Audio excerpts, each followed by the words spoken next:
Olá pessoal, tudo bem? No vídeo de hoje nós vamos dar continuidade ao vídeo anterior no qual eu falei sobre a queima do karma, só que hoje o assunto vai ser o conselho kármico. Vamos saber direitinho, vamos entender o que significa conselho kármico.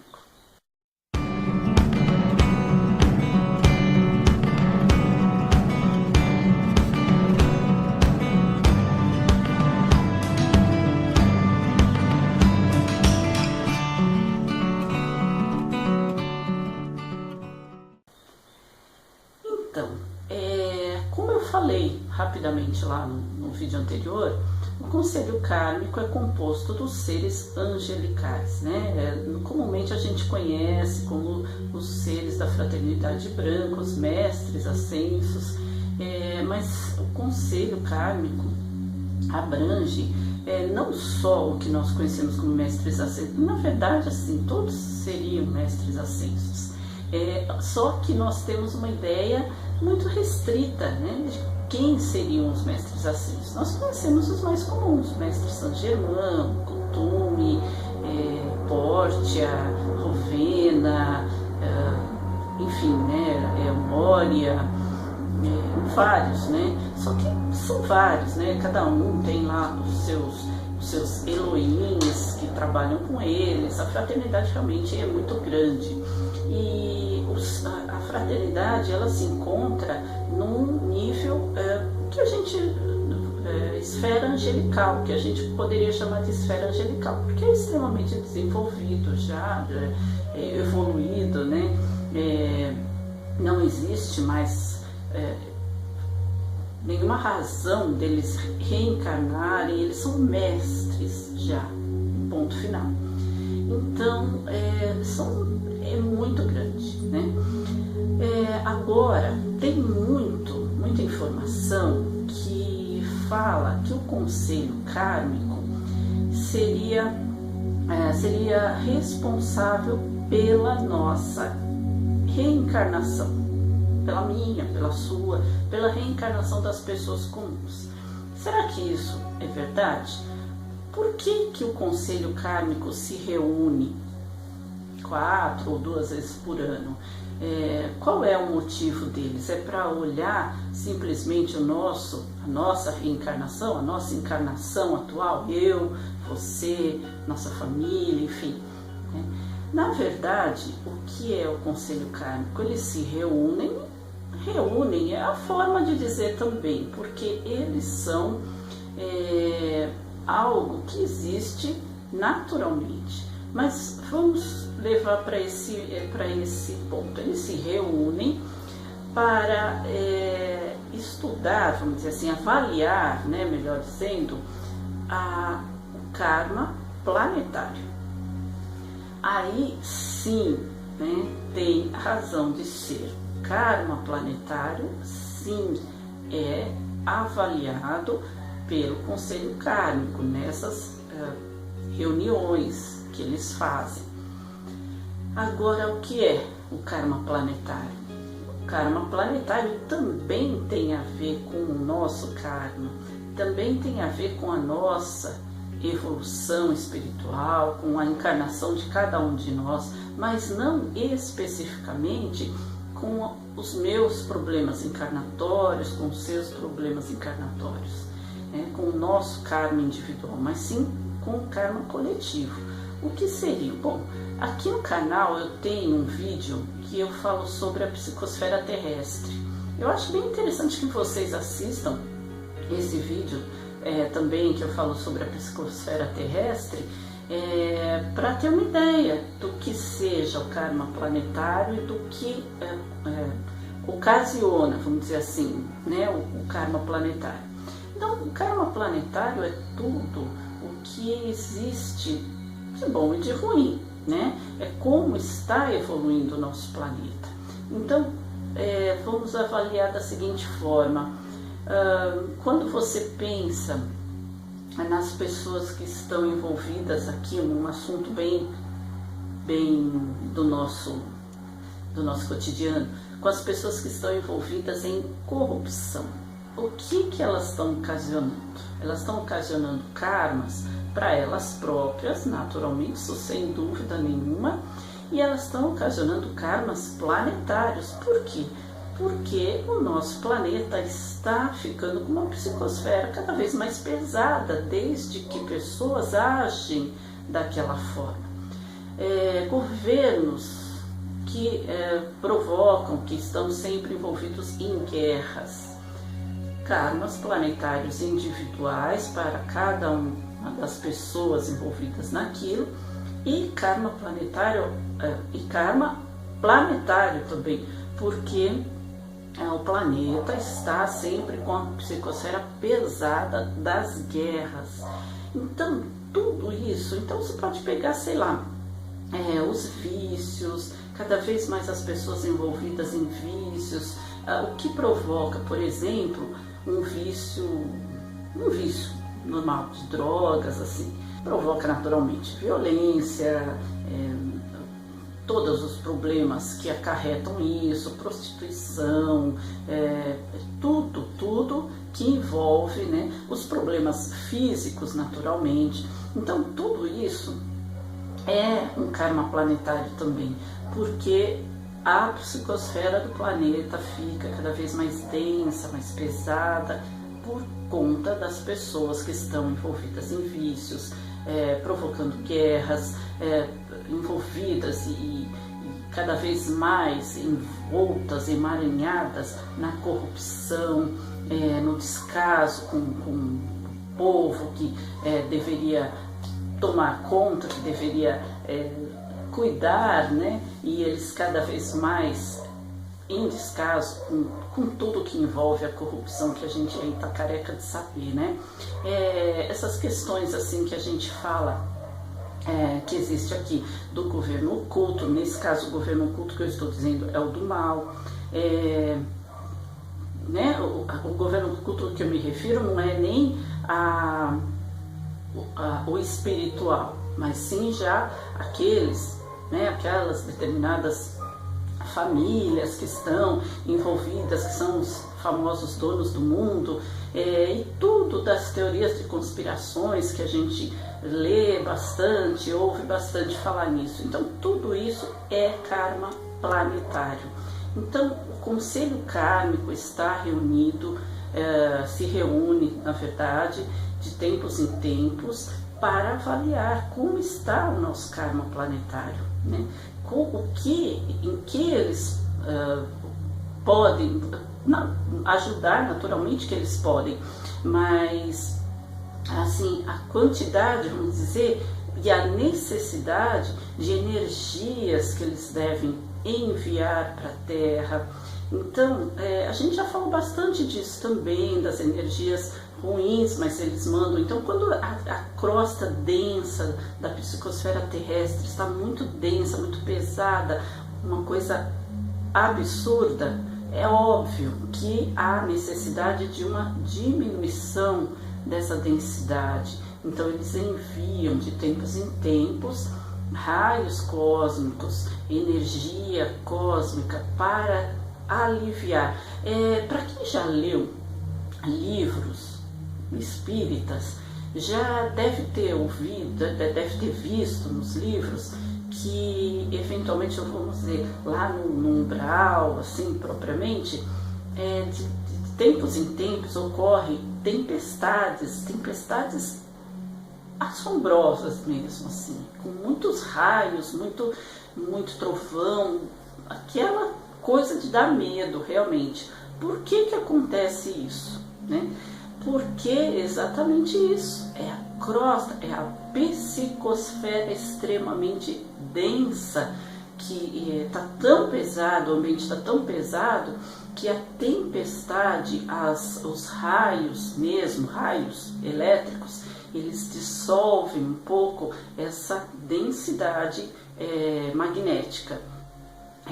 Imagina aqui, a gente aqui em São Paulo, eu ainda vi isso hoje, nós estamos há 80 dias sem uma chuva decente. Teve eventualmente alguma garoa, uma chuva realmente que seria a partir de 10 milímetros. Então nós estamos há 80 dias assim. Então Vocês podem perceber que minha voz está difícil, eu fico toda hora assim, meio que engasgando, eu tenho que dar pausa aqui para tomar água, porque eu não consigo falar, porque está muito seco no nosso ar. E hoje nós estamos em pleno inverno, hoje a temperatura máxima aqui chegou a 28 graus, eu fiquei no Rio de Janeiro a 32 e por aí vai. Então o Brasil inteiro, o centro-oeste inteiro como um todo está seco, né? Com a massa de ar seca. Mas por que eu estou falando isso, gente? Virei a moça do tempo. Todo mundo sabe, né, que eu tenho formação em gestão ambiental, mas não é isso não. Eu estou explicando porque assim, a gente sente esse peso aqui no nosso ambiente, no nosso clima. E quando cai uma chuva, nossa, alívio, né? O alívio que dá, tudo fica mais suave, mais tranquilo. Então imagina isso nesse termos que nessa comparação que eu fiz lá no umbral, aquela densidade magnética mesmo pesada, de toda aquela psicosfera pesada, de todas as pessoas, os seres que lá vivem, os espíritos que estão lá, vibrando no mal, ou vibrando culpas, mas enfim, quando cai uma tempestade daquelas, é para aliviar a densidade magnética, e isso também significa a nossa psicosfera terrestre. O umbral tá o quê? É o mais próximo que tem da Terra. As colônias espirituais, elas estão em dimensões diferentes, como eu já expliquei. As colônias, como o nosso lar, enfim, como várias outras que existem, né? Que a gente só dá o exemplo do nosso lar porque é a mais comum, a mais comum, a mais conhecida, né? Elas estão ali na quarta dimensão. Então, existem colônias espirituais que já estão em dimensões superiores. Nesse caso, né, é outro assunto que a gente vai entrar em detalhes depois. O umbral está abaixo disso, está muito ligado ainda aqui na terceira dimensão, ele está muito colado à Terra. Então, o que é a psicosfera terrestre? É toda essa faixa que abrange o umbral também, né, a faixa densa, escura, pesada. Então, cai como forma de chuva, de tempestade, com raios magnéticos, que são os raios cósmicos que são mandados para nós. Né? Mesmo isso eu estou falando ali a nível de umbral, né? Não estou falando da nossa chuva que cai aqui com os raios formados nas nuvens, não é exatamente isso que eu quero dizer, mas lá é. Então, de tempos em tempos, eles estudam, o Conselho Kármico estuda como está o karma planetário. Agora vocês vão dizer assim, poxa, mas se é isso, então o que tem a ver com a minha vida? Por que eu vou escrever uma carta? Por que eu vou pedir pelo meu karma? Bom, aí outra vez eu vou fazer uma comparação no nosso cotidiano aqui. Imagina que eles estejam ali, que eles sejam o último recurso, a última instância, o Supremo Tribunal. Espero que eles não fiquem bravos comigo, que eu não estou comparando nenhum deles com nenhum ministro ali do Supremo. Porque senão já viu o meu karma, né, gente? Mas é por aí mesmo. Mas então, é só para comparar no nosso entendimento ali, né? O Supremo Tribunal seria a última instância de recurso. Negado lá, esquece e já era. Então seria isso, tá? O Conselho Kármico seria a nossa instância superior. Que a gente, olha, desculpa, gente, realmente hoje tá bem difícil. Eu dei uma pausa aqui para beber uma água, que eu já bebi quase 1 litro de água só agora, são 1h da tarde mais ou menos. Mas enfim, que eu estava dizendo, né, que seria o nosso último recurso. Agora, como se dá a nossa encarnação? Como que é feito o planejamento kármico de cada um de nós? É o Conselho Kármico que faz? Óbvio que não, né? Foi aquilo que eu falei aqui no início do vídeo. Eles não são responsáveis, embora você encontre por aí muita informação que fale, né, que deixa entender que seja, mas não são. Imagina que os seres superiores ali, extremamente superiores, seres angelicais, mestres ascensionados, vão ser responsáveis pelo meu karma individual. Claro que não, né? Agora, quem é o responsável? Quem me ajuda? Quem programa a minha encarnação, minha reencarnação e determina quais são os karmas, tudo que eu tenho que fazer? Bom, nas colônias, quando a gente está ainda antes de reencarnar, né, como forma espiritual, nas colônias às quais nós estamos ligados, existe o departamento, pode se chamar assim, porque é o que consta na literatura, o departamento de reencarnação. Este departamento de reencarnação, então vamos começar do início aqui. Vou falar que sou eu, vamos supor, eu tô lá e eu vou reencarnar, chegou o meu momento de reencarnar. Então, eu e o meu mentor pessoal ali, no meu tete-a-tete, nós combinamos, olha, então assim, é tal e tal e tal e tal coisa. Aí, em alguns casos, vamos dizer assim, supondo-se que eu fosse um espírito um tanto já evoluído, com bastante entendimento e tal, então eu posso participar do planejamento reencarnatório. Então eu me organizo, eu falo, olha, eu gostaria de dirimir determinados assuntos, karmas que eu adquiri em outras encarnações, então para isso eu gostaria que eu passasse por determinadas situações, que acontecesse determinadas coisas com isso. Eu e junto, vamos supor, ali com o meu mentor, nós combinamos, nós avaliamos, Aí este planejamento vai para o departamento de reencarnação.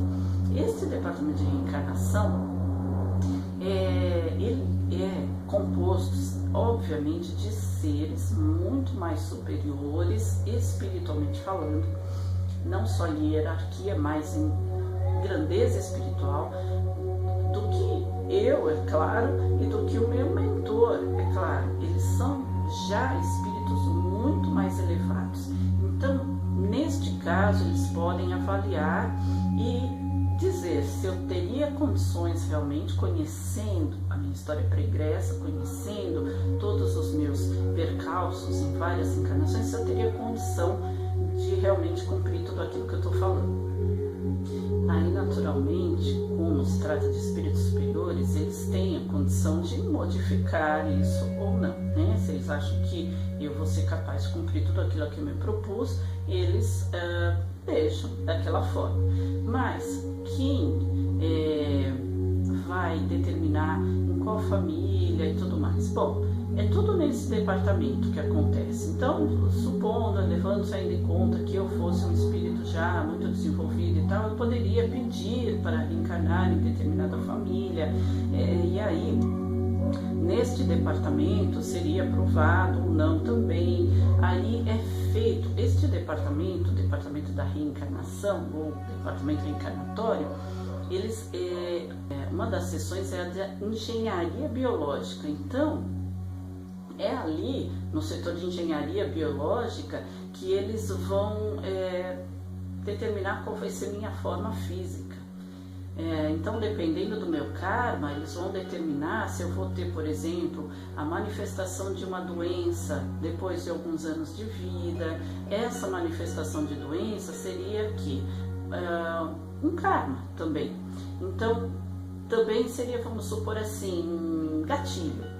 Se eu estiver seguindo tudo direitinho ali da minha programação reencarnatória, talvez ocorra essa manifestação da doença de uma forma muito branda, que eu consiga dirimir rapidamente, né? Acabar com ela rapidamente. Se eu não estiver seguindo, se eu tiver me desviado do meu planejamento, do nosso planejamento reencarnatório, aquela manifestação, né, aquele gatilho, vamos dizer assim, vai aparecer de uma forma um pouco mais forte, que vai ocasionar realmente uma doença, que vai fazer com que eu pense, fale, nossa, consiga dar valor às coisas, verificar ao que eu estou dando valor, o que eu estou fazendo da minha vida, enfim, aquelas coisas que sempre acontecem quando as pessoas são acometidas de algo bastante grave, né, de uma doença bastante grave. Então, tudo neste departamento, tudo é feito, aliás, neste departamento. E, inclusive, por exemplo, também características, não só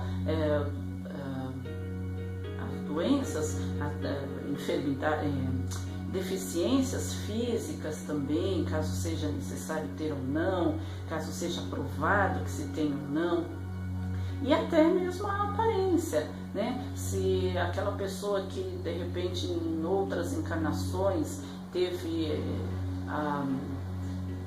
foi muito bonita e usou dessa beleza de uma forma assim e tal, usou e abusou, então nessa encarnação às vezes não nasce muito bonito, ou até nasce, mas sabendo que, né, como ainda com uma aprovação, sabendo o que vai conseguir fazer, assim, enfim, tudo isso, beleza, não beleza, características físicas de acordo com o biotipo dos pais, que a pessoa vai nascer, cabelo escuro, claro, liso, crespo, enfim, tudo, né? Cor de olho, formato, tudo isso é feito ali na engenharia genética, né? No setor de engenharia biológica, engenheiros biológicos, né? Eu acho que é assim o nome que se dá, que fazem toda essa programação. Então são seres extremamente evoluídos, é um departamento extremamente evoluído, dotado de recursos tecnológicos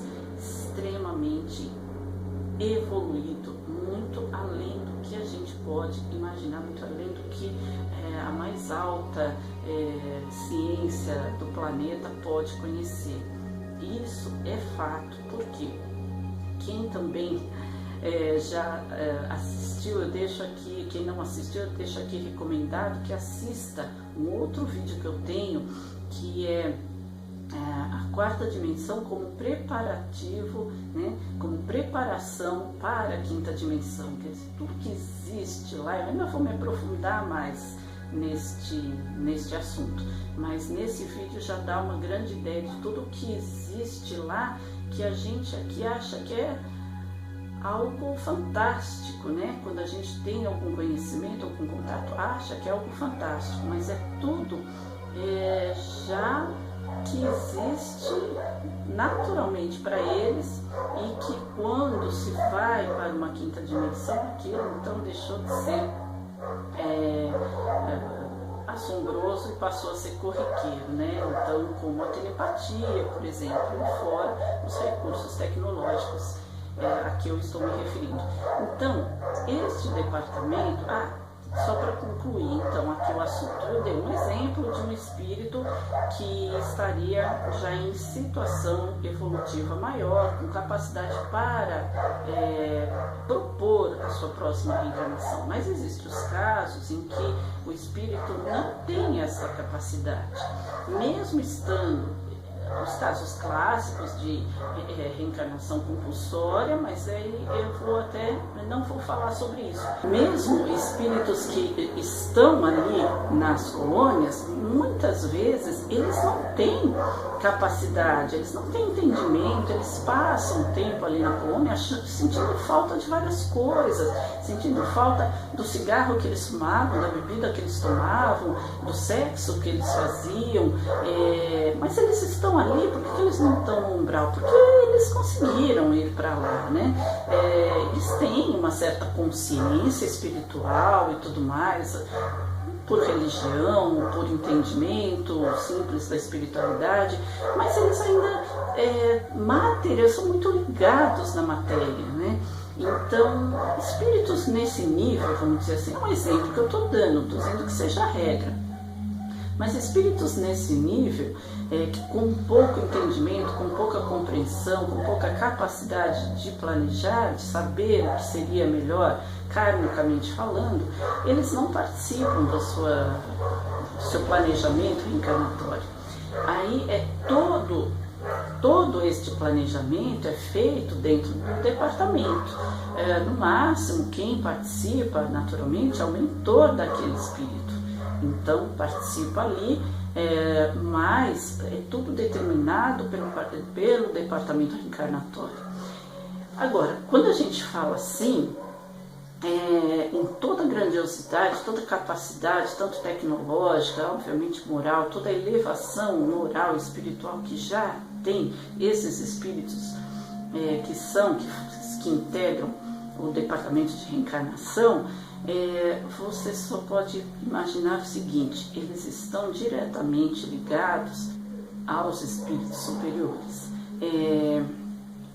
Diretamente, São Germão, Mestre Porte, Jesus, enfim, Maria de Nazaré, toda a equipe que compõe os níveis celestes, né, as esferas celestes, eles não participam ativamente da minha, da sua, da encarnação de cada um.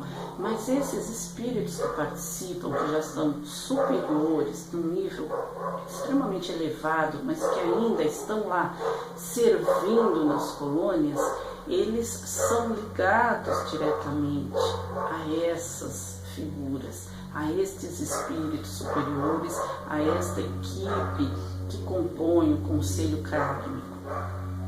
Então, orientações, permissões, enfim, tudo, questão vibratória, tudo está ligado diretamente ao conselho kármico, a equipe que compõe o conselho kármico, ou a esfera que compõe o conselho kármico, a estes departamentos que são chamados de reencarnatórios, que programam a reencarnação individual de cada um. E, naturalmente, a reencarnação individual daquela pessoa está ligada, ou melhor, o karma individual daquela pessoa está ligado ao karma planetário, como tudo aquilo que eu já expliquei. Quando esta pessoa trabalha para o bem, imagina assim, uma figura importante que a gente conheça, em qualquer nível, né?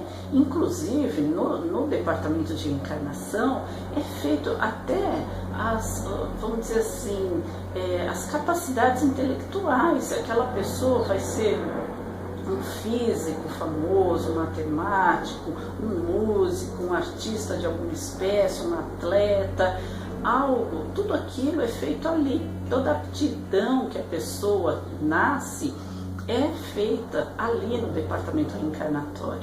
E tudo aquilo vai servir para o bem. Agora, se chegar aqui, essa pessoa utilizar isso para o mal, ela está contribuindo para o karma negativo planetário. Então, tem que ter uma ligação do nosso karma individual, no departamento que rege o nosso karma individual, aquele departamento que determinou qual seria o karma individual de cada um de nós aqui nesta encarnação, com, obviamente, o nível celeste que rege o karma planetário, porque o karma planetário somos nós que fazemos, desde que nós vibramos para o bem ou para o mal, desde que nós agimos para o bem ou para o mal, desde que nós utilizamos o nosso karma para o bem ou para o mal. E o mal não significa só eu ter uma doença e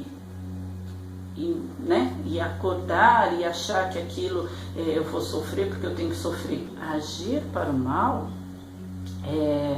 você contribuir para o karma planetário, aquilo que eu já vinha explicando. Então, por exemplo, se eu adquirir aquela doença que transformou o karma, o meu karma individual em karma negativo, significa que eu agi de tal forma que eu adquiri aquele karma negativo para mim. Se eu agir de tal forma para adquirir um karma negativo, significa que eu agi errado individualmente ou com a coletividade.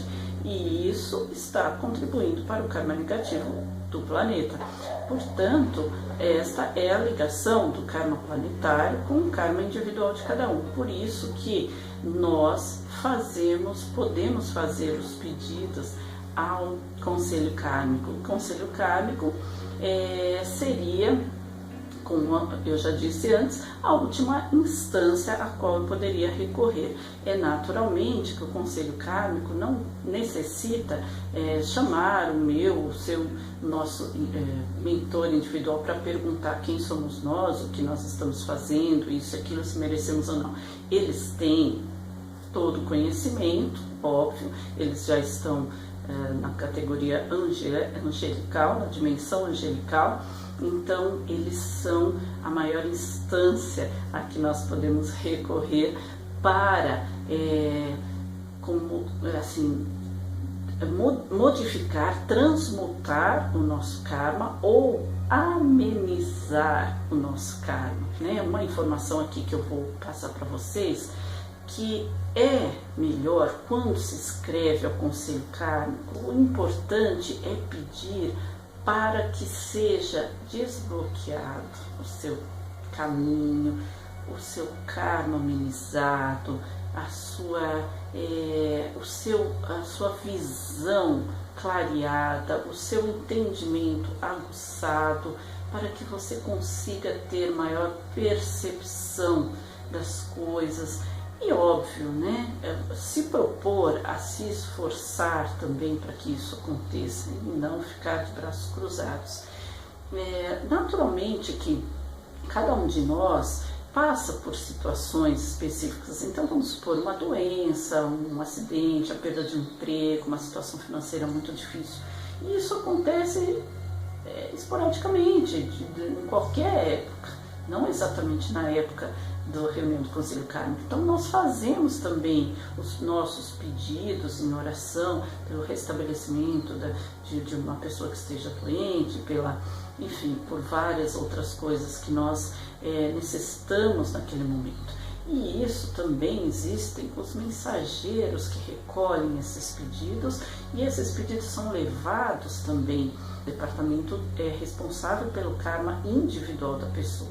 Então tudo isso já é feito comumente durante toda a nossa vida. Então, neste momento do conselho kármico, é importante nos concentrarmos em fazer os pedidos de uma forma geral, seja feito de uma forma global, de uma forma muito mais ampla do nosso ser individual, né? Do nosso ser, ou melhor, do nosso ser cósmico, do nosso ser multidimensional, para que a gente tenha essa amplitude de visão, para que a gente tenha essa amplitude de entendimento, para que haja em nós realmente a expansão da consciência, o entendimento de tudo que nós precisamos entender para o nosso crescimento e evolução espiritual. Então, nos momentos, nas reuniões do conselho kármico em que nós fazemos os pedidos através dos rituais, é importante que nós nos concentremos na amplitude universal do nosso ser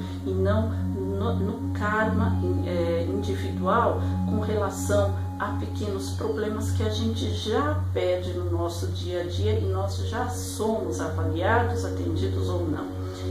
Isso sempre com relação ao nosso desenvolvimento espiritual. Quanto mais nos desenvolvemos espiritualmente, quanto mais expandimos o nosso entendimento, a nossa consciência universal, espiritual, mais benefícios nós adquirimos no nosso dia a dia, na nossa vida. Quanto mais você age no bem, mais o bem age em você. Essa é a premissa do ação e reação, da lei de ação e reação, da lei de atração, tudo que rege o universo, tá bom? Então é isso, pessoal.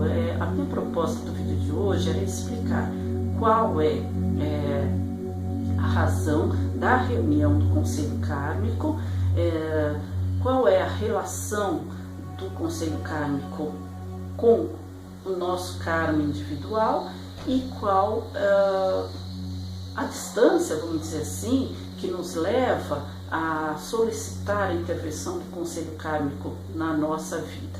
Por isso que é importante que nós abrangemos um pedido muito maior, né, relativo ao nosso desenvolvimento espiritual.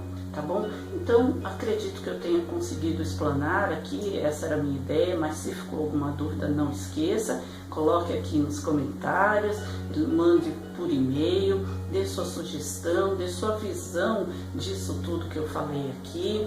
Pergunte se tiver alguma dúvida, talvez tenha ficado assim. E é isso, tá bom? Se gostaram do vídeo também, não esqueçam de dar o seu curtir aqui, clicar no sininho para receber as notificações, compartilhar também com seus amigos nas suas redes sociais, tá ok? É muito importante para o canal a sua manifestação, porque aí nós conseguimos atingir outras pessoas, nós temos uma abrangência maior aqui dentro do relacionamento do YouTube, tá bom? Então é bem legal, bem importante que vocês participem também aqui dos vídeos. E eu vou ficando por aqui. Espero que vocês tenham um excelente final de semana. Não se esqueçam, me abro, me permito, me ilumino. Paz e luz a todos. Namastê.